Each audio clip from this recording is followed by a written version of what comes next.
2-2. It seems like when the changes are rung in, the performance level dips, but some great goals today. Yeah. I mean, their goal for a start. I mean, our goal, Ilanga's goal for a start, that was class. But that Pereira one, I don't think you'll ever see that again from Pereira. Was that even Pereira? I know. Yeah, who's took over Pereira's body? That's all I'm saying. Jesus, really good.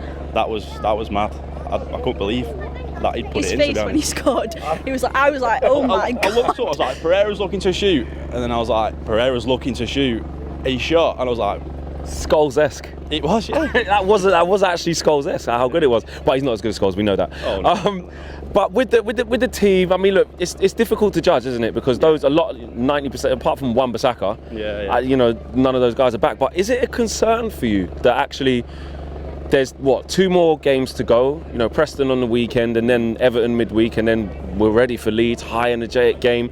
Alex Telles is injured. Brandon Williams is probably going to be left there. I know. Luke Shaw maybe potentially with a rib injury. We're not sure. But is it none of the other first teamers have played as of yet? Are you concerned about that? Concerned because of match fitness, because obviously they're all on holiday at the moment. But like, especially Brandon Williams, because you'd have a like to have seen him go out on loan.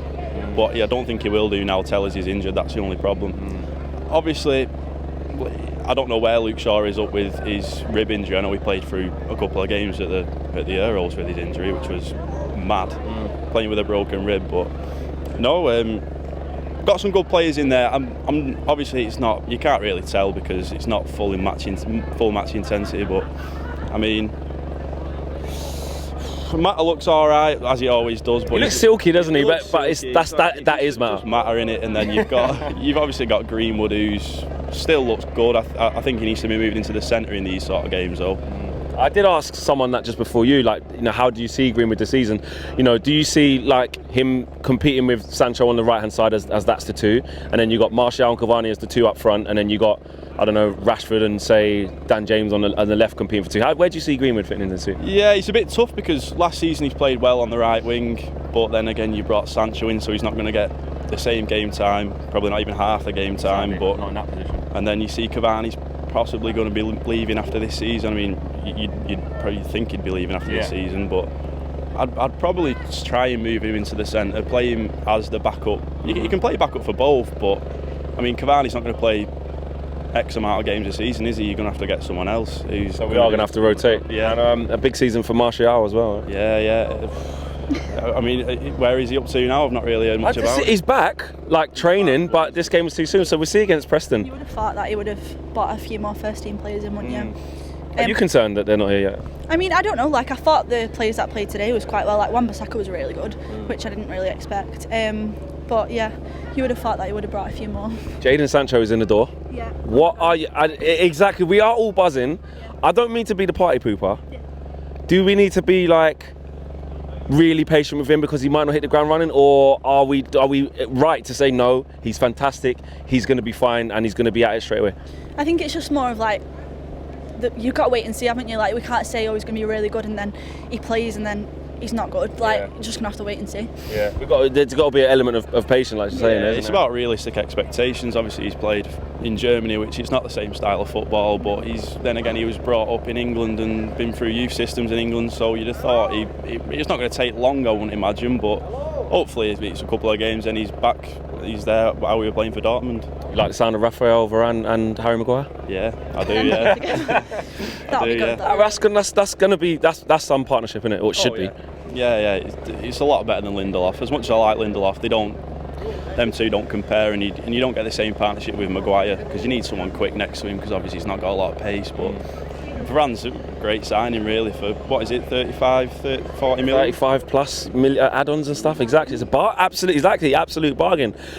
The goalkeeper situation. The dreaded one. The dreaded one. I'll come to you in a sec. The goalkeeper situation.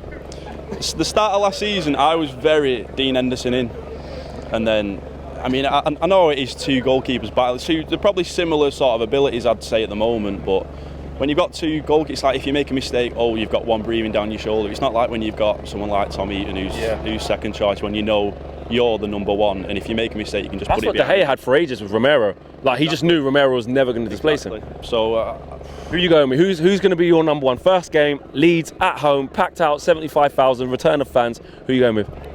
Dean Henderson.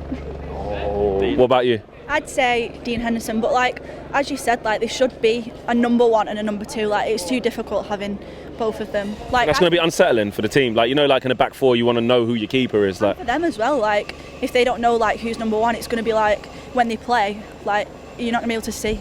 So I think Dean Henderson, just because of his age, really. And what's your expectancy of Ollie this year? Now he's getting players.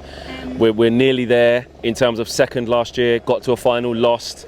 Is there any room to go up for you? I think use his bench a bit more and like stop relying on like the players that he puts out and maybe just, I don't know, like he doesn't really like to use subs, does he? It's very true. He's definitely got a challenge in the league. I'd expect a domestic cup like an FA Cup or the one City win every year. Yeah, and then maybe you'd like to go deep in the Champions League, but I don't know. Anything can happen in the Champions League, can't it? Like we saw did really well last year, though. So last season, yeah. He's stabilised us, hasn't he? Do you think he deserved his new contract? He's deserved it, yeah. I like it's not too long term, and is it till 24? I think. Yeah, well, it kind of is 3 years with an extra option. Yeah, I mean 4 years in total. Normally, it's bring someone in. There's a 5-year contract, whereas it was like here's a 2-year contract, and then we'll see where we go from there, which is better than how it was. Yeah. But no, I think if this season he doesn't contend and doesn't win a trophy, then you're looking at maybe moving him on. But everyone loves Ali, don't they? It's just his tactics. It's just his personality. Yeah, and he is a man. He's a good man manager, and you know this. I don't think we can argue that this is the best we've seen the squad since Sir Alex has left. Would you agree with that? Yeah, definitely. Yeah, 100%. You? Yeah, it's definitely the best we've seen. His style of play as well. It's not the best, like the best we've seen ever, but it's definitely not that. It's definitely the best style of play we've seen since Sir Alex Ferguson. Yeah. Thanks for talking to us, guys. Cheers. Peace. No worries.